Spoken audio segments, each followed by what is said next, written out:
శిలువ శ్రమల ధ్యాన దినాలలో మనము 10వ రోజుగా ఉన్నాము కాబట్టి ఈ దినము యొక్క వాక్యాన్ని 10వ దినముగా ఈ దినము యొక్క వాక్యాన్ని మనము ధ్యానం చేసుకుందాము.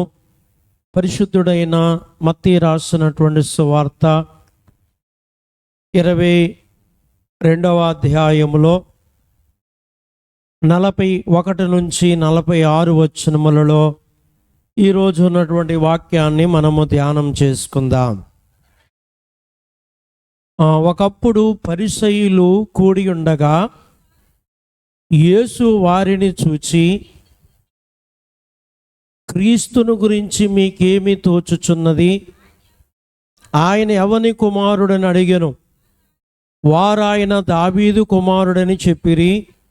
అందుకైనా అలాగైతే నేను నీ శత్రువులను నీ పాదముల క్రింద ఉంచు వరకు నీవు నా కుడిపార్శ్వమున కూర్చుండుమని ప్రభువు నా ప్రభువుతో చెప్పెను అని దావీదు ఆయనను ప్రభు అని ఆత్మ వలన ఎలా చెప్పుచున్నాడో, దావీదు ఆయనను ప్రభు అని చెప్పినడలా ఆయన ఎలాగో అతనికి కుమారుడు వారిని అడుగగా ఎవడను మారు మాట చెప్పలేకపోయెను. మరియు ఆ దినము నుండి ఎవడను ఆయనను ఒక ప్రశ్న అడుగా తెగింపలేదు. చిన్న ప్రార్థన చేసుకుందాం.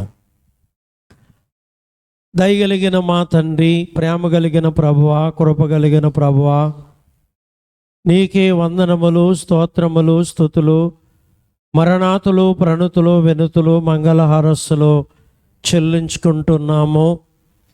దేవా, శిలువ శ్రమల ధ్యాన దినాలలో మేము 10వ రోజుగా మమ్మల్ని నడిపించారు. మీకు స్తోత్రములు దేవా. ఇంతవరకు నాయన మరి ప్రారంభ ప్రార్థనలో, పాటలలో, సన్నిధి క్రమాలలో, అలాగే తండ్రి ఈరోజు పాఠము చదువుకొనటంలో ప్రభా మీరు తోడయున్నారు. కొద్దిసేపు నీ మాటలు ధ్యానించుచుండగా నిలిచిన మీ దాసుని మీ శిలువ పునరుద్ధాన వెలుగులో మరుగు చేసుకుని మాట్లాడుము. వినటానికి, గ్రహించటానికి, అర్థము చేసుకునటానికి ఆత్మ కూడి వచ్చిన బిడలకిచ్చి చదివిన వాక్యములో, చదవబోయే వాక్యములో ఉన్న అనేక సంగతులు దేవా మీరే మాతో మాట్లాడమని మా మంచి బోధకుడైన యేసు నామమున ప్రార్థించుచున్నాను పరమ తండ్రి, ఆమేన్. శిలువనాథుడైన యేసు ప్రభు దీవెనలు ఈ శిలువ ధ్యాన కూటములోనికి వచ్చిన మనందరికీ కలుగునుగాక, ఆమేన్. మరణాత. కూర్చోండి. ప్రియులారా, గత కొన్ని దినాలుగా కొందరు యేసుక్రీస్తు ప్రభువైన కొన్ని ప్రశ్నలు వేశారు. కొన్ని చిక్కి ప్రశ్నలు. ప్రియులారా, మరి రకరకాల ప్రశ్నలు యేసు మీద వేసినట్లుగా మరి పరిసయ్యులైన వారు, అలాగే సద్దూకయ్యులైన వారు, అలాగే ధర్మశాస్త్ర ఉపదేశకులైన వారు కూడా ఆయన మీద ఎన్నో రకాలుగా ఏం చేశారంటండి, అనేక ప్రశ్నలు వేశారు. ప్రియులారా, ఈ దినము యేసు ప్రభువారు వారి మీద ప్రశ్న వేశారు. ఎవరంటండి? యేసుక్రీస్తు ప్రభువారు ఏం చేశారు? వారి మీద ప్రశ్న వేశారు. బహుశా పరిసయ్యులు ప్రశ్న వేసినా జవాబు చెప్పారు, సద్దూకయ్యులు ప్రశ్న వేసినా జవాబు చెప్పారు, ధర్మశాస్త్ర ఉపదేశకులు ప్రశ్న వేసినా ఆయన ఏం చేశారంట? జవాబు చెప్పారు. చెప్పననలేదు. చిక్కు ప్రశ్నలు కూడా వేశారు. ప్రియులారా, అయ్యగారు పాట రాసినట్లు చిక్కులు విడదీశావు రక్షకాన వందనాలన్నట్లుగానే వారు చిక్కు ప్రశ్నలకు కూడా ఆయన సరైనటువంటి జవాబు చెప్పినట్లుగా కూడా మనం చూసాం. అలాగే ఈరోజైతే యేసుక్రీస్తు ప్రభు వారి మీద ఒక ప్రశ్న వేశారు. ప్రియులారా, కాబట్టి ఆ ప్రశ్న ఏమిటి అనంటే, ప్రియులారా, ఇక్కడ ఒకప్పుడు పరిసయ్యులు కూడి ఉండగా యేసు వారిని చూచి 42వ వచనములో క్రీస్తును గురించి మీకేమి తోచుచున్నది, ఆయన ఎవని కుమారుడని అడిగెను.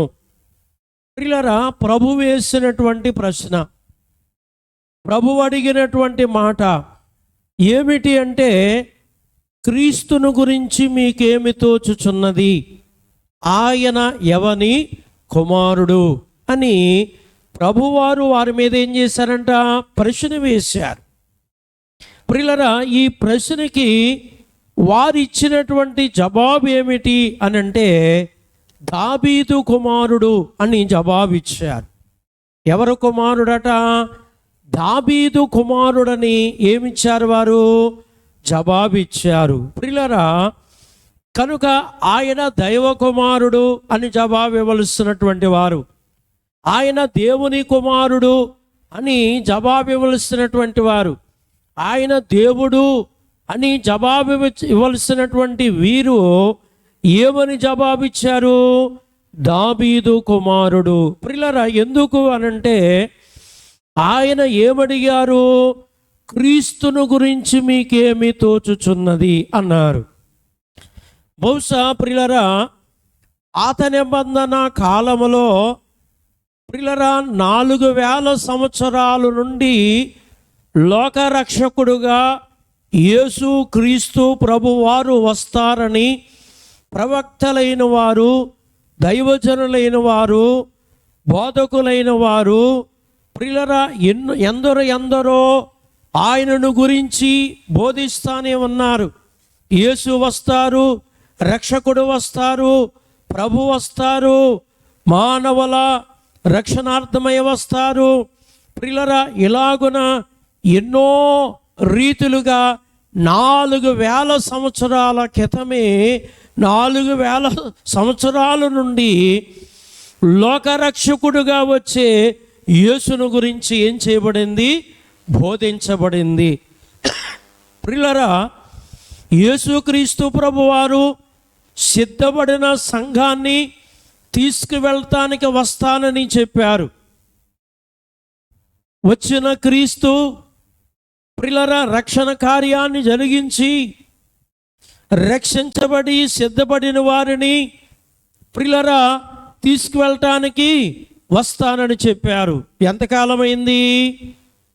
2025 సంవత్సరాలైంది. అంటే లోకరక్షకుడుగా యేసు వస్తారు అనేటువంటి విషయము ప్రియులారా 4000 సంవత్సరాలు బోధించబడింది, 4000 సంవత్సరాలు ప్రకటించబడింది. రక్షకుడుగా వచ్చి రక్షణ కార్యాన్ని ఆయన ప్రాణరక్తాలు అర్పించి చేస్తారని, అలాగే ఇప్పుడైతే రక్షించబడిన వారిని తీసుకువెళ్ళటానికి వస్తానని ప్రభువు చెప్పింది. 2025 సంవత్సరాలుగా ప్రభు వస్తారు, ప్రభు వస్తారు, ప్రభు వస్తారని, ఆయన పెండ్లి కుమారుడుగా వస్తారని, సంఘము పెండ్లి కుమార్తెగా సిద్ధపడాలని బోధ వినపడుతుంది కదా. అలాగనే ఇప్పుడు ఎలాగైతే వినబడుతుందో, క్రీస్తు రాక మునుపు భూమి మీదకి రక్షకుడుగా ప్రియులారా ఎవరగానట రక్షకుడుగా ప్రియులారా భూమి మీదకి ఆయన రాకడలు అనేకమైన ఉన్నాయి. కనుక అందుకే మొదటి రాకడలో ఆయన రక్షకుడుగా వచ్చారు.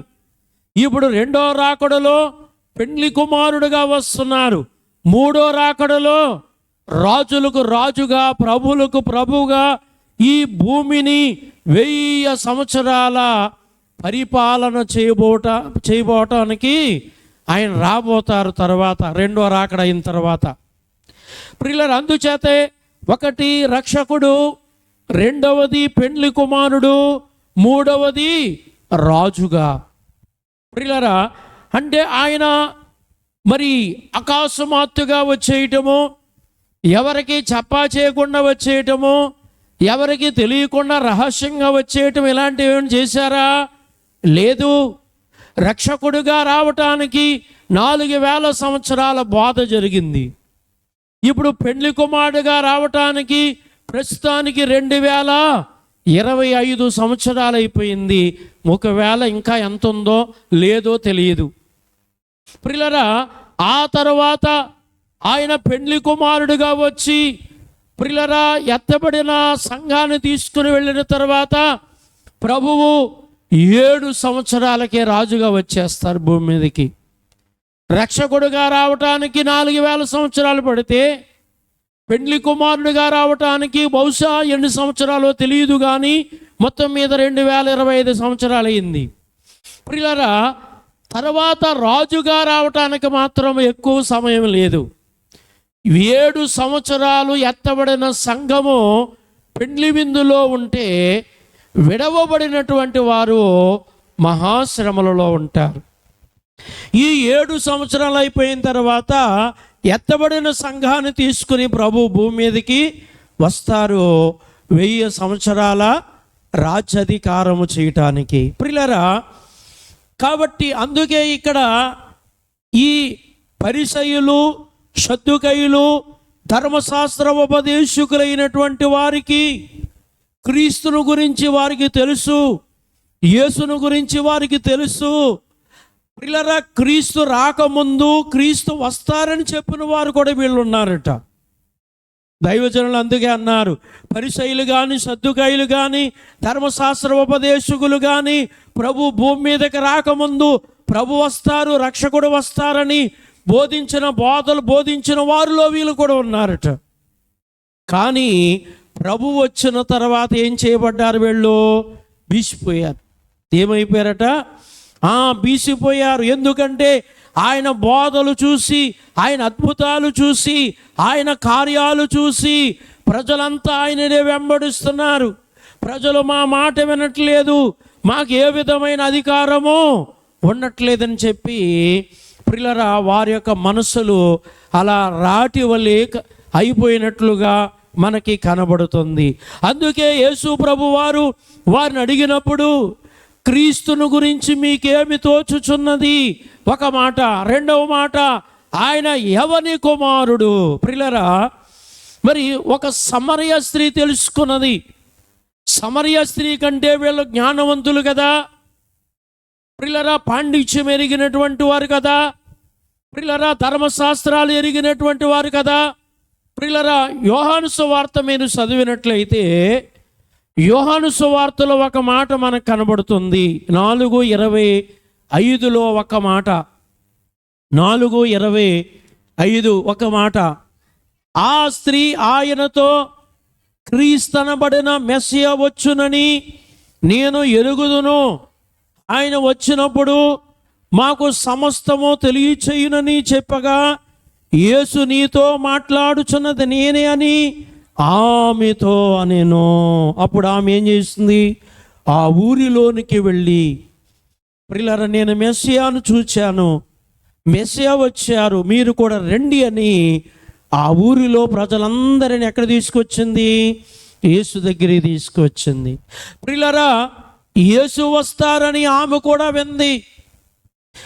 యేసు ఎందుకు వస్తున్నారో, యేసు వస్తే సమస్తము తెలుస్తుందని, యేసు వస్తే రక్షణ దొరుకుతుందని, ఆయన ద్వారా నరులుగా కష్టాలు పోతాయని, వ్యాధులు బాధలు పోతాయని, పాప పరిహారము కలుగుతుందని, ప్రియుల ఒక పాపాత్మురాలుగా ఉన్నటువంటి ఈ సమరయ స్త్రీయే తెలుసుకున్నప్పుడు, ప్రియులరా, పరిసయ్యులు, సద్దూకయ్యులు, ధర్మశాస్త్ర ఉపదేశకులు పాండిత్యం ఎరిగిన వారు కదా, జ్ఞానము కలిగినటువంటి వారు కదా, ధర్మశాస్త్రాన్ని తెలుసుకున్నటువంటి వారు కదా, ప్రియులారా, రాజ్యాంగాలు చదివినటువంటి వారు కదా.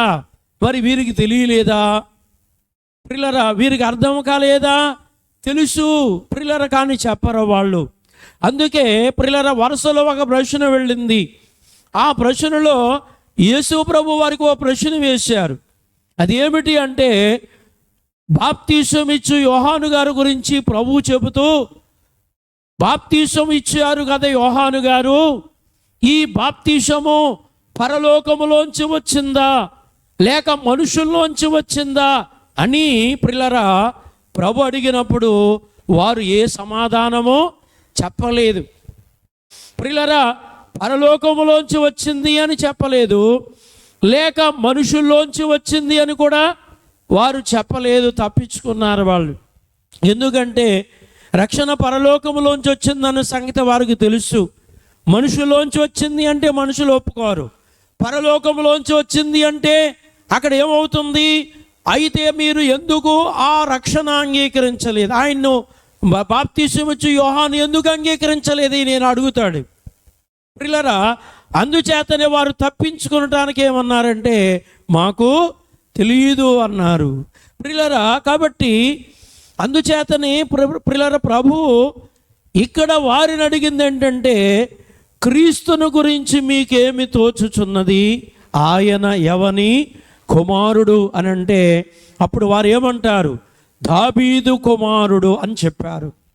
దానికి ప్రభు ఏం చెప్పారు అంటే 43లో, అందుకు ఆయన అలాగైతే నేను నీ శత్రువులను నీ పాదముల క్రింద ఉంచు వరకు నీవు నా కుడి పార్శ్వమున కూర్చుండమని నా ప్రభుతో అనేను. ప్రియులారా, కాబట్టి దావీదు ప్రభు అన్నారు కనుక కుమారుడైతే, తన బిడ్డ అయితే, తన కొడుకైతే ప్రభు అంటాడా? అనడు కదా. ప్రభు అంటే ఆయన దేవుడు. ప్రియులారా, ఆయన దేవుని కుమారుడు, దైవ కుమారుడు, ప్రియులారా, లోకరక్షకుడు. కాబట్టి దేవుని యొక్క వాగ్దానం ఏమిటి అంటే దావీదునకు నీ శత్రువులను నీ పాదపీఠము క్రింద, నీ పాదాల కింద ఉంచే వరకు. ఎవరనట? నీ శత్రువులను నీ పాదముల క్రింద ఉంచు వరకు నీవు నా కుడిపార్శ్వమున కూర్చుండమని ప్రభువు నా ప్రభుతో చెప్పాను. ప్రియులారా, దావీదు యొక్క వాగ్దానము కూడా అది. ఆయన పరిపాలన చేసినటువంటి కాలమంతా కూడా శత్రువులు భయపడ్డారు. దేవుడిచ్చినటువంటి వాగ్దానమును బట్టి శత్రువులైనటువంటి వారిని ప్రియులారా ఆయన పాదాలకి పీటగానే దేవుడు ఉంచాడు. అందుకే శత్రువులను గురించినటువంటి వాగ్దానము ఇశ్రాయేలుకు ఒక వాగ్దానం ఉంటుంది. నేడు కనబడుచున్న శత్రువులు ఎన్నటికీ కనబడరంటే వాళ్ళు ఎర్ర సముద్రంలో మునిగి చనిపోయారు. వీళ్ళు ఇశ్రాయేలుని చంపాలని వచ్చినటువంటి వాళ్ళు అసలు కనబడరన్నారు దేవుడు. ప్రియులారా, మనిషి బతుకుంటే ఎక్కడో చోట కనపడతాడు, చచ్చిపోతే కనపడతాడా? ప్రియులారా, అదే చెప్పారు అక్కడ. ఎందుకంటే రథాలతో ఆయుధాలతో ఇశ్రాయేలీయులను తరుముచున్న ఐగుప్తులను చూచి ఇశ్రాయేలీయులు జడిశారు, భయపడ్డారు, మోసే మీద తిరుగుబాటు చేశారు. ఎవరి మీద అంటండి? మోసే మీద తిరుగుబాటు చేసినప్పుడు మోసే ప్రార్థన చేస్తూ ప్రియులారా దేవుడు చెప్పినటువంటి మాట ప్రజలకు చెప్పాడు. నేడు కనబడుచున్న ఈ ఐగుప్తీయులను మీరు ఇంకా ఎన్నడూ చూడరు అన్నారు. ప్రియులారా, కాబట్టి అన్న వెంటనే దేవుడు ఏం చేశాడు? ఎర్ర సముద్రమును 2 పాయలుగా చేసి ఊబిని 6 నెలలుగా చేసి అవతలకి దాటించేశారు. ప్రియులారా, అవతలకి దాటించేశారు. వెనకాల శత్రువులు కూడా ఏం చేశారు? అందులోకి దిగారు. నీరు కలిసిపోయింది, ఊబైపోయింది. రథాలు గుర్రాలు మనుషులు అన్నీ ఒకటి కూడా వెనక్కి తిరిగి వెళ్లకుండా అక్కడ మరణించారు. దేవుడు చెప్పారు, నేడు కనబడుచున్న శత్రువులు ఇక ఎన్నటికీ కనబడరన్నారు. అది ఒక వాగ్దానం. ప్రియులారా, అదే వరుసలో మరొక చోట ప్రియులారా దీవెన వచనాలలో ఉంటుంది ఆ మాట. ద్వితీయోపదేశకాండం 28లో ఉంటుందన్నమాట. ఏమనంటే ఒక త్రోవను వచ్చిన శత్రువులు 7 త్రోవలను పారిపోతారన్నారు. శత్రువులు అందరూ కలుసుకుని నీకు కీడు చేయాలి, హాని చేయాలనంట కలిసి వస్తారట. ఈ వచ్చే మార్గంలో వాళ్ళలోనే గొడవ వస్తుంది. ఏమొస్తుందమ్మా? వాళ్ళలోనే ఏదో సుచ్చు వస్తుంది, గొడవ వస్తుంది. ప్రియులారా, వాళ్ళే కొట్టుకుని 7 త్రోవలుగా పారిపోతారని దేవుని వాగ్దానం. చాలా చోట్ల అలా జరిగింది కూడా. ప్రియులారా, కాబట్టి 3వ వాగ్దానం ఏమిటి అంటే దావీదు దగ్గర నీ శత్రువులను ఏం చేస్తాను, నీ పాద పీఠముగా చేస్తానన్నారు. ప్రియులారా, ఏ పీఠముగా? పాదాలకు పీఠంగా చేస్తానన్నారు. ప్రియులారా, కాబట్టి ఆ వాగ్దానమే ఇక్కడ యేసుక్రీస్తు ప్రభువారు వారిని క్రీస్తును గురించి ఏమి తోచుచున్నది, ఆయన ఎవరి కుమారుడు అని అడిగినప్పుడు ప్రియులారా అక్కడ వచ్చినటువంటి సమాధానము. కనుక అందుకే నీ శత్రువులను నీ పాదముల కింద ఉంచే వరకు నీ కుడిపార్శ్వమున కూర్చుండినని ప్రభు నా ప్రభుతో చెప్పానని దావీదు ప్రియులారా అతనిని ఆత్మ వలన, ప్రభువని ఆత్మ వలన ఎలా చెప్పాను? ప్రియులారా, ప్రభువని ఎలా చెప్పాడంట? ఆత్మ వలన చెప్పాడంట. శరీర రీతిలో కాదు. శరీరం వేరు, ఆత్మ వేరు. కానీ బతుకున్నంతకాలం రెండు కలిసి ఉంటాయి. బతుకున్నంతకాలము శరీరము ఆత్మ కలిసి ఉంటుంది, చచ్చిన తర్వాత వేరైపోతాయి. ఆ రెండింటికి సంబంధము అమ్మా, ఆ రెండింటికి సంబంధం ఉంటుందా? ఉండదన్నమాట. ప్రియులారా, అందుకే దావీదు శరీరంతో చెప్పలేదు. దావీదంట ఆత్మపూర్ణునై దేవుని ఆత్మ చేత నింపబడి ఆయన చెప్పినటువంటి మాట, దేవుడిచ్చినటువంటి ఆత్మ చేత ఆయన ఏం చేశారట? చెప్పినటువంటి మాట ఇక్కడ మనకి కనబడుతుంది. ప్రియులారా, కాబట్టి అందుకే ఆత్మ వలన చెప్పినటువంటి మాట 45లో దావీదు ఆయనను ప్రభువని చెప్పినడలా ఆయన ఎలాగ అతనికి కుమారుడు కాగలడని ప్రభు అడుగుతున్నారన్నమాట. అతనికి కుమారుడగునని వారిని అడుగగా, ప్రియులారా, దావీదు ప్రభు అన్నాడు కదా, ప్రభు అన్నప్పుడు ఆయనకు కుమారుడు ఎలాగవుతాడు అని అడిగితే వారెవరో సమాధానము చెప్పలేదంటాడు. జవాబిచ్చారా? జవాబు ఇవ్వలేదు. ప్రియులారా, క్రీస్తును గురించి ఒకవేళ చెబితే ప్రియులారా వారి యొక్క ఆలోచనలు ఏమిటి, వారి యొక్క ఉద్దేశం ఏమిటి, ప్రియులారా వారి యొక్క విలువ పోతుంది అని ఆలోచన వారిది.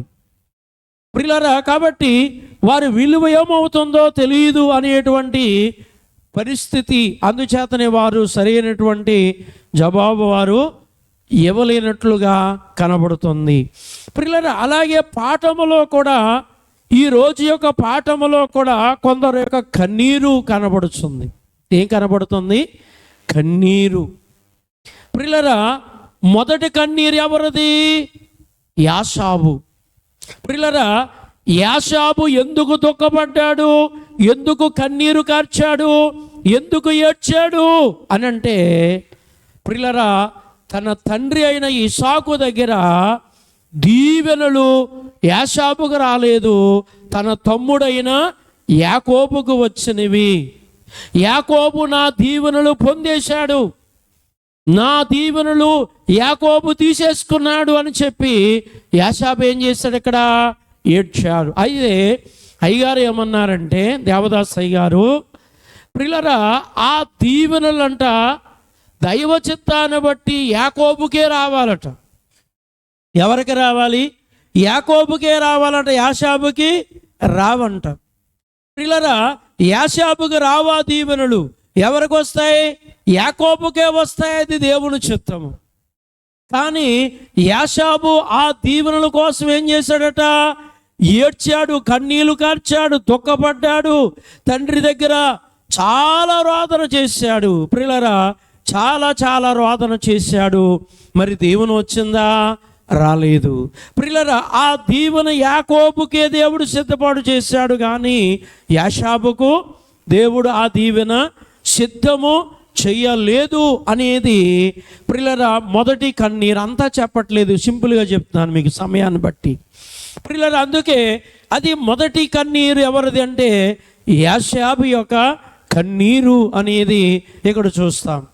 ప్రియులారా, రెండవది ఏమిటి అంటే మరి ప్రియులారా ఇక్కడ ఆగారు కన్నీరు లేక ఇస్మాయేలు యొక్క కన్నీరు.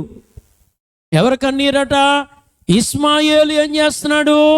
చిన్న పిల్లవాడు, చంటి పిల్లవాడు ప్రియులారా ఏడుస్తూ ఉన్నాడు. నీళ్లు కొరకు ఏం చేస్తున్నాడు? ఏడుస్తున్నాడు. ప్రియులారా నీళ్లు కొరకు ఏడుస్తూ ఉన్నాడు కనుక ప్రియులారా అందుచేతనే ఇక్కడ మనం చూస్తే ప్రియులారా ఈ తల్లి అయినటువంటి ఆగారు ఆ బిడ్డను విడిచి ఆ బిడ్డ ఏడుపు చూడలేక దూరంగా వెళ్ళి కూర్చుంది. ప్రియులారా దేవుడు అంటండి ఆ పిల్లవాడి యొక్క కన్నీరు ప్రియులారా ఏడుపు దేవుడు విన్నాడు. ఆ ఏడుపు కన్నీరు ఎవరు విన్నారు? దేవుడు విన్నారంట. దేవుడు విన్నారు. ప్రియులారా దేవుడు విన్నారు. అందుచేతనే అక్కడ మనం చూడండి, దేవదూత ఆగారుకు కనిపించి నీకేమొచ్చింది, నీవు బిడ్డ దగ్గరికి వెళ్ళు, ప్రియులారా ఆ బిడ్డను ఎత్తుకో. దేవుడు ఆ బిడ్డను కూడా ఏం చేస్తున్నాడు? దీవిస్తున్నాడు. దేవుడు ఆ బిడ్డను కూడా ఏం చేస్తున్నాడు? ఆశీర్వదిస్తున్నాడని చెప్పారు.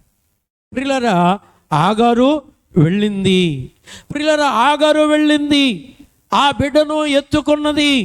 ఆ ఎడారిలో ఆ కొండలు బండలు ఉన్నటువంటి ప్రాంతంలో ప్రియులారా ఒక చుక్క నీరు లేని పరిస్థితి. కానీ దేవదూత ఇదిగో నీరు ఇక్కడ వస్తుందని అక్కడ చూపించింది. ఏమొస్తుంది? నీరు వస్తుందని చూపించింది. వెంటనే నీరు వచ్చేసింది. అక్కడ ఏమీ లేదు, భూమిలోంచి నీరు వచ్చేసింది.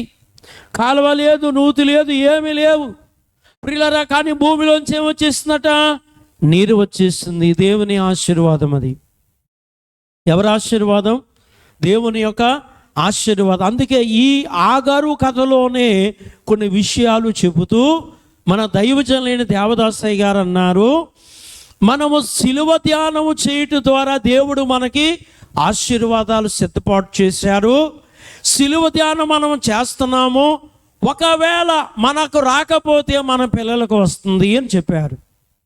సిలువ ధ్యానము ద్వారా వచ్చే దీవెనలు ఒకవేళ మనకు రాకపోయినా ఎవరికి వస్తాయి? మన పిల్లలకు వస్తాయి అన్న రెండో మాట కూడా చెప్పారు. ప్రియులారా మనము చేసినటువంటి ఆ చెడ్డ కార్యాలు బట్టి ప్రియులారా ఆ శాపము, దోషము, శిక్ష మనకు రావాలి. మనకు రాకపోతే ఎవరికి వస్తుంది? మన పిల్లలకు వస్తుంది అని ఇక్కడ రాశారు. ప్రియులారా దాన్ని కూడా మరి నోవహు తన బిడ్డలను గురించి చూపిస్తూ చెప్పినటువంటి మాట. నోవహు తన బిడ్డలను గురించి చూపిస్తూ చెప్పినటువంటి మాట. అందుచేతే సిలువ ధ్యానం మనము చేయాలి. సిలువ ధ్యానము ద్వారా మనకి దీవెనలు వస్తాయి. ప్రియులారా ఒకవేళ మనకు రాకపోయినా మన తర్వాత తరం వారికైనా ఆ దీవెనలు వస్తాయి అని మన దైవజనులు చక్కగా చెప్పారు. ప్రియులారా కాబట్టి అందుకే ఇక్కడ మరి ఇస్మాయేలు యొక్క కన్నీరు ప్రియులారా కనుక అందుకే ఇక్కడ రెండు దీవెనలు చూస్తాం. ఎన్ని దీవెనలు చూస్తాం? రెండు దీవెనలు చూస్తాం ఇక్కడ. ఎవరే దీవెన? ఇసాకు దీవెన, ఇస్మాయేలు దీవెన. ప్రియులారా ఎవరి దీవెనట? ఇసాకు దీవెన, ఇస్మాయేలు దీవెన. సమయం లేదు కనుక వాక్యాలు చూపించట్లేదు మీకు, అందుకే చెప్తున్నాను.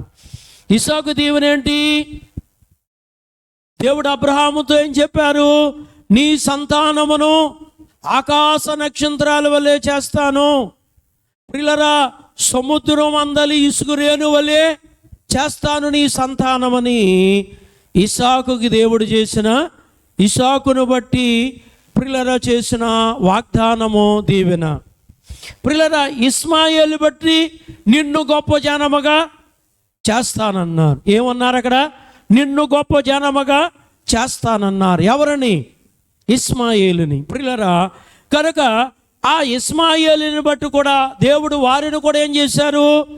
ఆశీర్వదించారు. వారిని కూడా దేవుడు దీవించినట్లుగా ఇక్కడ వాక్యములో మనకి కనబడుతూ ఉంది. ప్రియులారా అయితే ఇస్మాయేలు యొక్క ఏడ్పు, కన్నీళ్ళు ప్రియులారా ఎవరు ఆలకించారంట? దేవుడు ఆలకించాడు. అది రెండవది. ప్రియులారా మూడవ కన్నీరు చూస్తే హిజ్కియా కన్నీరు మూడవది. ఎవరి కన్నీరు? హిజ్కియాకు నీవు మరణిస్తావు అనే వార్త ప్రవక్త ద్వారా ఎప్పుడైతే తెలిసిందో ఆ గోడ తట్టు తిరిగి కన్నీరు కార్చాడు, కన్నీళ్లతో ప్రార్థించాడు దేవునికి. ప్రియులారా, ఫలితం ఏమిటి? ఫలితం వచ్చిందా? వచ్చింది. అదే ప్రవక్త ద్వారా దేవుడు మరలేం చెప్పాడు? 15 సంవత్సరాల ఆయుష్ ఇస్తున్నాను, ఇంకా 15 సంవత్సరములు నీవు బ్రతుకుతావన్నారు. కన్నీళ్ళు ప్రార్థన పనిచేసింది.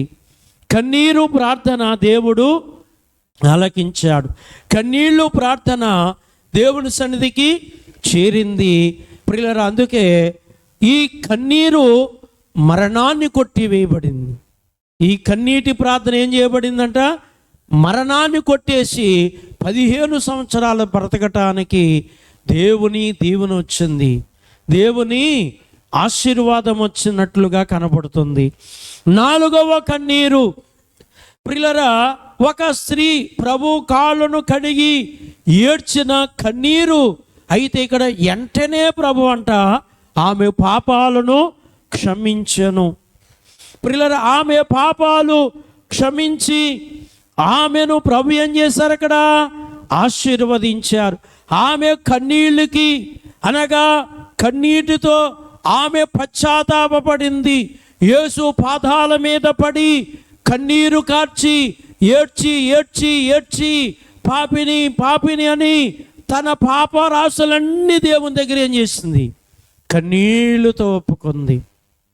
కన్నీటితో పాపములన్నీ ఒప్పుకొని, ప్రియులారా, ఆమె ప్రభు రక్తములో కడగబడి ఆ పశ్చాత్తాపాన్ని బట్టి ఆమె పరిశుద్ధురాలుగా ఏమైంది? మార్పు చెందింది. ప్రియులారా, ఆమె యొక్క ఏమిటంట? కన్నీరు. ప్రియులారా, కాబట్టి అందుచేతనే ప్రియులారా కన్నీళ్లతో ప్రార్థన.